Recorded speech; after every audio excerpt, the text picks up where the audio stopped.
नमस्कार, अपना प्रदेश उत्तर प्रदेश उत्तराखंड देख रहे हैं आप। मैं हूं आपके साथ पूजा मोहन पांडे। गोरखपुर में सीएम योगी की समीक्षा बैठक मंडलायुक्त सभागार में बैठक कर रहे हैं। विकास कार्यों और कानून व्यवस्था पर चर्चा हो रही है। संबंधित विभागों के सभी अधिकारी इस बैठक में मौजूद हैं। बड़ी और अहम जानकारी आपको दे रहे हैं। इस वक्त की बड़ी खबर है, मंडलायुक्त की बैठक चल रही है। विकास कार्यों और कानून व्यवस्था को लेकर चर्चा चल रही है। बड़ी और अहम जानकारी आपको दे रहे हैं। इस बैठक में जो संबंधित विभाग हैं उसके तमाम अधिकारी भी मौजूद हैं।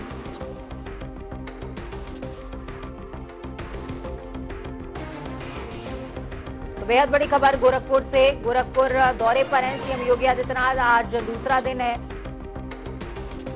निगम में 125 करोड़ की योजनाओं की सौगात दी है। उसके बाद तमाम मंडलायुक्तों के साथ में ये बैठक चल रही है सीएम योगी की, और साथ में जो संबंधित विभाग हैं उसके सभी अधिकारी इस बैठक का हिस्सा हैं।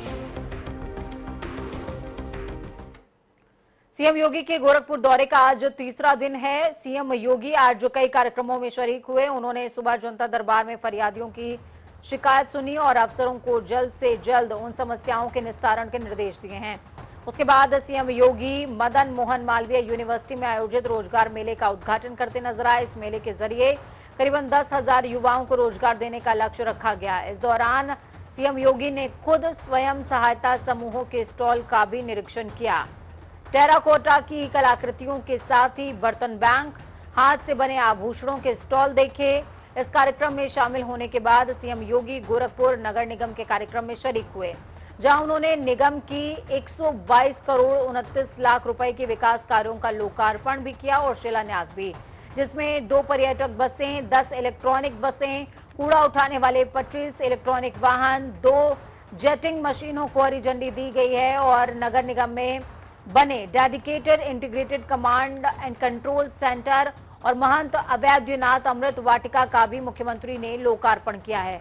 कमांड एंड कंट्रोल सेंटर के जरिए 1533 पर फोन अगर आप करते हैं तो महानगर का कोई भी नागरिक सफाई से जुड़ी शिकायत भी कर सकता है और साथ में सुझाव भी अपने साझा कर सकता है। इसके साथ ही सीएम योगी ने 25 चालकों को रोजगार पत्र सौंपे हैं।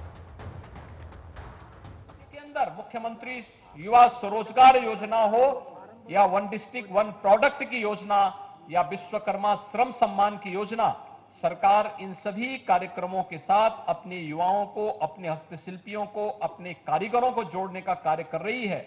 उन्हें आर्थिक स्वावलंबन के पथ पर अग्रसर करके उन सभी युवाओं और हस्तशिल्पियों और कारीगरों के बल पर उत्तर प्रदेश को आर्थिक स्वावलंबन के मार्ग पर आगे बढ़ाने का कार्य उत्तर प्रदेश सफलतापूर्वक विगत 5 वर्षों से आगे बढ़ा रहा है। मैं आप सभी युवाओं को इस बात के लिए धन्यवाद दूंगा कि आप लोगों ने प्रदेश के अंदर भारतीय जनता पार्टी की डबल इंजन की सरकार बनाने में अपना योगदान दिया और सरकार बनते ही हमने सबसे पहला काम किया, 80,000 करोड़ रुपए के निवेश के प्रस्ताव को जमीनी धरातल पर उतार करके उसके माध्यम से 20 लाख नौजवानों के लिए नौकरी की संभावनाओं को उसके माध्यम से आगे बढ़ाने का काम किया। प्रदेश के अंदर बड़े लोन मेला का आयोजन किया गया था, जिसमें 1,90,000 हस्तशिल्पी, कारीगर और युवाओं को बैंकों के साथ सीधे लोन की सुविधा के साथ जोड़ करके उन्हें सस्ते दर पर लोन उपलब्ध करवाने के कार्यक्रम को भी सफलतापूर्वक आगे बढ़ाया। बेहतर करने के लिए हमें इनोवेशन को, रिसर्च को, स्टडी पेपर को और लोकल आवश्यकता के अनुरूप रोजगार सृजन के लिए अपने युवाओं को स्वावलंबन की ओर अग्रसर करने के लिए तकनीकी विश्वविद्यालय के मंच का उपयोग हमें उपलब्ध करवाना ही होगा। तो वहीं उत्तर प्रदेश में उपराष्ट्रपति चुनाव में वोटिंग से पहले एक बार फिर से राजनीतिक पारा चढ़ने लगा है। अब बीएसपी प्रमुख मायावती ने उपराष्ट्रपति चुनावों को लेकर बड़ा ऐलान किया। मायावती ने आगामी उपराष्ट्रपति के चुनाव में भी एनडीए की प्रत्याशी के पक्ष में ऐलान किया है। इससे पहले राष्ट्रपति चुनाव में भी उन्होंने एनडीए की उम्मीदवार रही द्रौपदी मुर्मू को समर्थन किया था। बहुजन समाज पार्टी की अध्यक्षा मायावती एनडीए उम्मीदवार जगदीप धनखड़ को समर्थन देने जा रही हैं। उन्होंने अपनी पार्टी के समर्थन की घोषणा कर दी है। मायावती ने ट्वीट करते हुए लिखा कि सर्वविदित है कि देश के सर्वोच्च राष्ट्रपति पद के लिए चुनाव में सत्ता और विपक्ष के बीच आम सहमति न बनने की वजह से ही इसके लिए अंततः चुनाव हुआ। अब ठीक वही स्थिति बनने के कारण उपराष्ट्रपति पद के लिए भी 6 अगस्त को चुनाव होने जा रहा है। उन्होंने आगे लिखा कि बीएसपी ने उपराष्ट्रपति पद के लिए हो रहे चुनावों में व्यापक जनहित और अपनी मूवमेंट को ध्यान में रखते हुए जगदीप धनखड़ को अपना समर्थन देने का फैसला किया है, जिसकी मैं आज औपचारिक रूप से घोषणा कर रही हूं। आभार प्रकट करता हूं और बहन जी ने हमेशा वंचित वर्ग की आवाज़ उठाई है और मुझे लगता है कि जिस ढंग से उन्होंने महामहिम राष्ट्रपति महोदय के चुनाव में द्रौपदी मुर्मू जी का समर्थन किया और उसके बाद उपराष्ट्रपति पर समर्थन किया, मैं बहुत बहुत आभार प्रकट करता हूं और उम्मीद करता हूं कि सभी राजनीतिक दल राष्ट्रपति उपराष्ट्रपति जैसे जो महत्वपूर्ण संवैधानिक पद पर हैं उस पर इसी प्रकार अनुसरण करते हुए निर्विरोध चुनाव की ओर आगे बढ़ेंगे। तो मायावती जी का तो चाल चलित चेहरा शुरू से ही रहा है। उन्होंने हमेशा भारतीय जनता पार्टी का पक्ष लिया है, आज भी लेने कोई नई बात थोड़े है।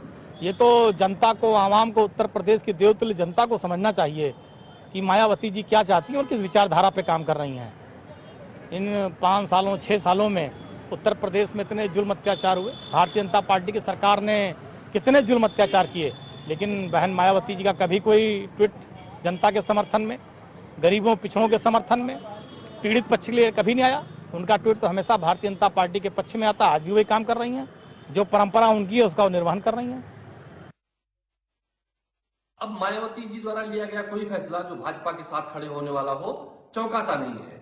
कांग्रेस पार्टी पहले से इस बात को जानती थी कि बसपा और भाजपा एक दूसरे के पूरक हैं। जब जब भाजपा संकट में फंसती है, बहन जी इसकी मददगार के रूप में खड़ी होती हैं। तो जो कांग्रेस पार्टी कहती थी, एक के बाद एक अपने आप में प्रमाणित होता जा रहा है। अब जिस तरह से उपराष्ट्रपति के चुनाव में बहन जी ने भाजपा के केवल हार के रूप में सामने आई हैं, वो कांग्रेस पार्टी का कथन प्रमाणित तौर पर सच हुआ है कि भाजपा अपने आप में एक पार्टी नहीं रही। भाजपा अब पार्टी के बजाय भारतीय जनता पार्टी के समर्थक दल के रूप में भारतीय जनता पार्टी की नैया को पार कराने के लिए जाना जानी जाएगी। वहीं प्रदेश सरकार हर घर तिरंगा अभियान को सफल बनाने के लिहाज से हर संभव कोशिशें कर रही है। इसी को ध्यान में रखते हुए योगी सरकार स्वतंत्रता दिवस के मौके पर सीएम योगी की पाती अभियान चलाने की तैयारी कर रहे हैं। इस अभियान के तहत हर घर तक सीएम योगी की चिट्ठी पहुंचेगी और इस लेटर के जरिए मुख्यमंत्री योगी आदित्यनाथ प्रदेश की जनता को संदेश देंगे। अभियान को सफल बनाने के लिए सरकार की तरफ से कार्य योजना तैयार कर ली गई है। बताया जा रहा है कि प्रदेश के 3 करोड़ घरों तक सीएम योगी की पाती पहुंचेगी।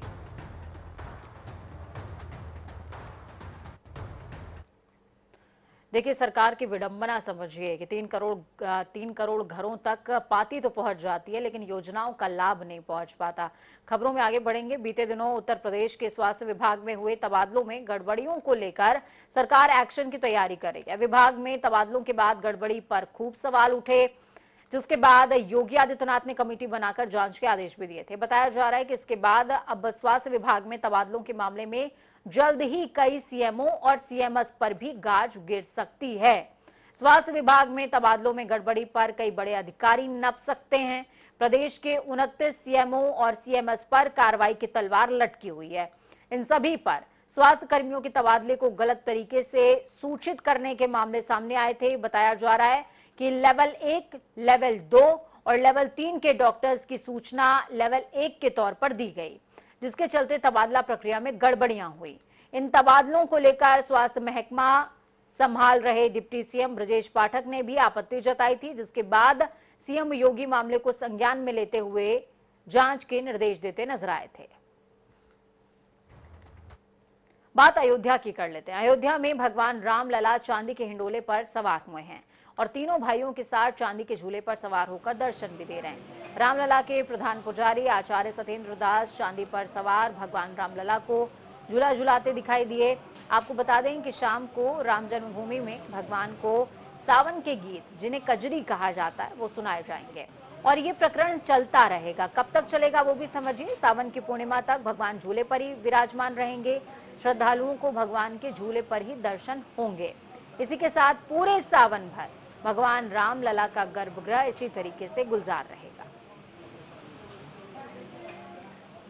चलिए ग्राउंड जीरो का रुख करते हैं। बीएस लाठी जुड़े हुए हैं हमारे साथ में लाइव। बीएस लाठी, बेहद खास है मौका अयोध्या के लिए, क्योंकि श्रद्धालुओं को रामलला चांदी के हिंडोले पर दर्शन दे रहे हैं।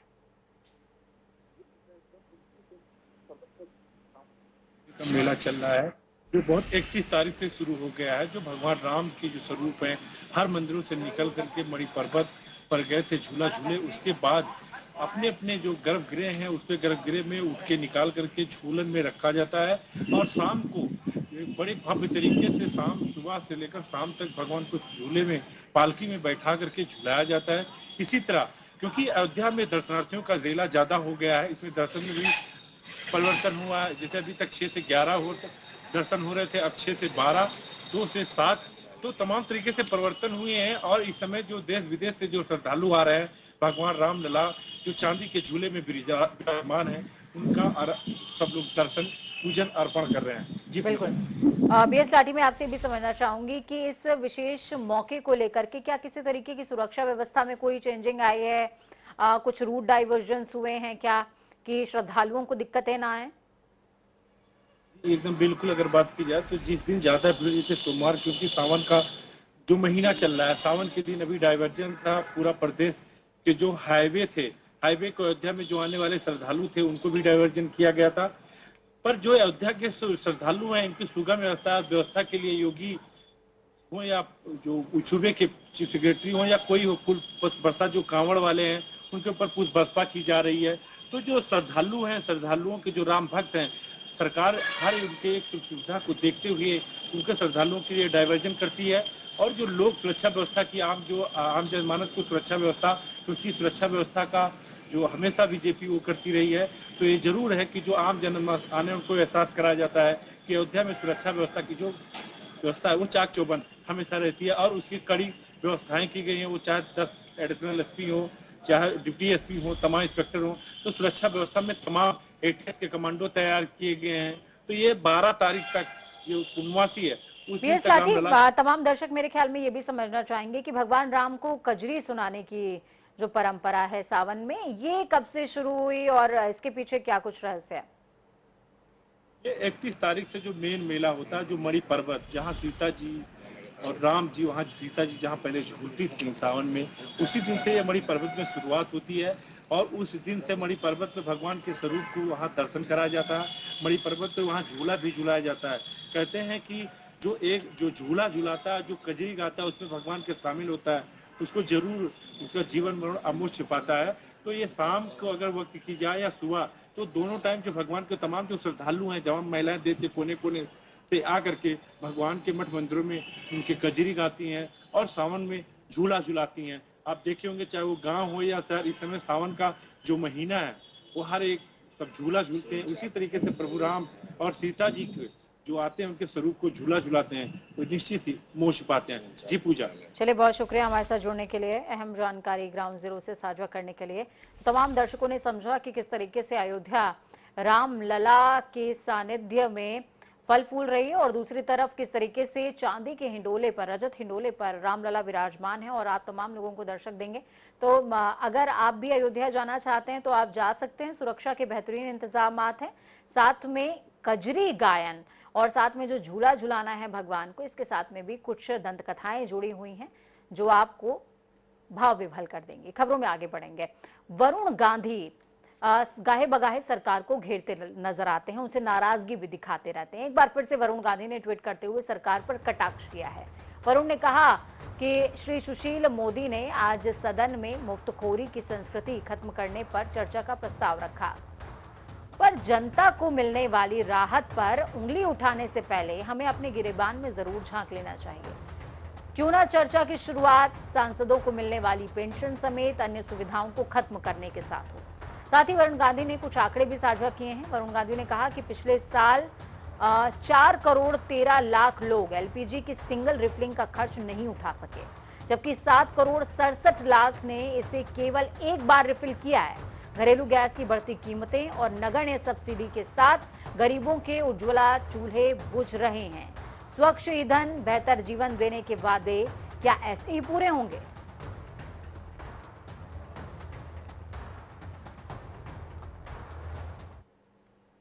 वहीं उत्तर प्रदेश में सरकार स्वास्थ्य विभाग में सुधार के कितने भी दावे कर ले, लेकिन जब दावों की जमीनी हकीकत सामने आती है तो सारे दावों की पोल खुल जाती है।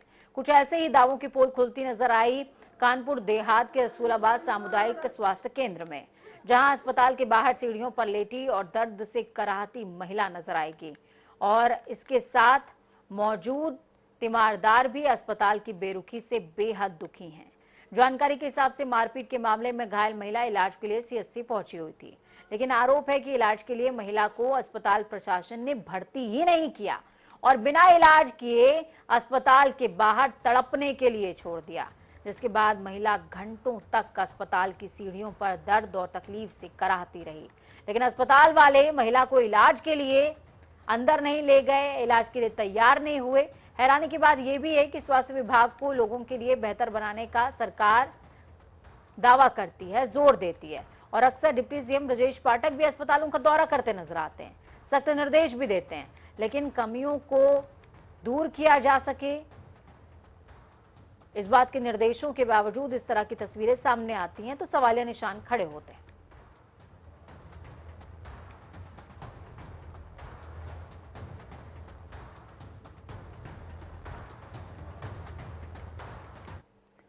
तो चलिए खबरों में आगे बढ़ेंगे, बात उत्तराखंड की कर लेते हैं। आज मुख्यमंत्री पुष्कर सिंह धामी की अध्यक्षता में उद्योग जगत से जुड़े हुए तमाम उद्यमियों के साथ बैठक हुई।